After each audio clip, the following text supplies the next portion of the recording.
A U.S.-centric universe. For the first time in decades, an American president is more concerned about the sanctity of America's economy than the largest that contributes to the world, pretending that others can compete one day. Center stage is Europe and, other than China, Asian economies. The truth, as I see it, is that most of the world has been living off the largesse of overly generous administrations through trade imbalance, the likes of which was desperately hoping the world could one day climb up of their own volition. Show me the evidence. Those countries that are prospering are generally sitting atop natural resources, namely oil. Now that harsh analysis, if true, suggests that tariffs being implemented right now may enrich the coffer of the U.S., but the price to the world will be seismic. Let me explain. U.S. productivity is a shining star, unique in all the world, given the freedoms and comforts that America enjoys. Other countries pale in comparison, but that reality has been obscured through generous trade imbalance.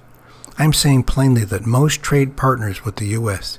depend on and rely on the trade imbalance with the U.S. for their very survival. It's nearly a zero-sum game, and not a matter of etiquette to get things right.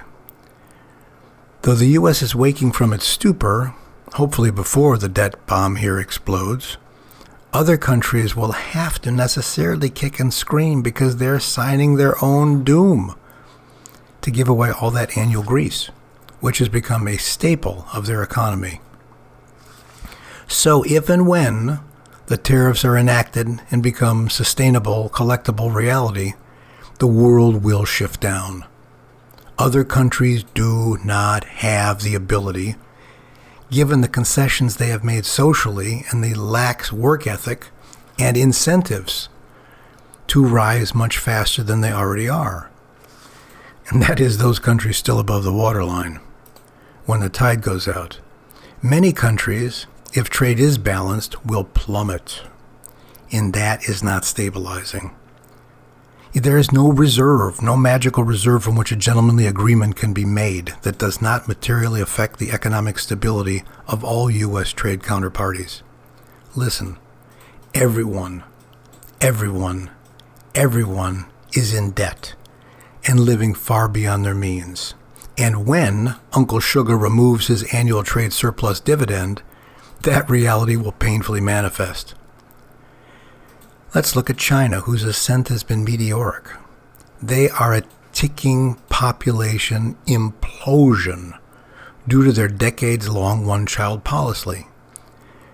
Like Japan, which is itself on economic light support, continuation remains a magical mystery because of its graying population and a seeming aversion to childbearing. China's time to rise is both limited and now threatened. Without the surplus trade billions from an often forced labor population, they'll go from 4th and 10 in sudden death to their own 1-yard line with 1 minute to go, to mix my metaphors. Essentially, toy countries have no choice but to heave to and relent. But China, alternatively, has a formidable military.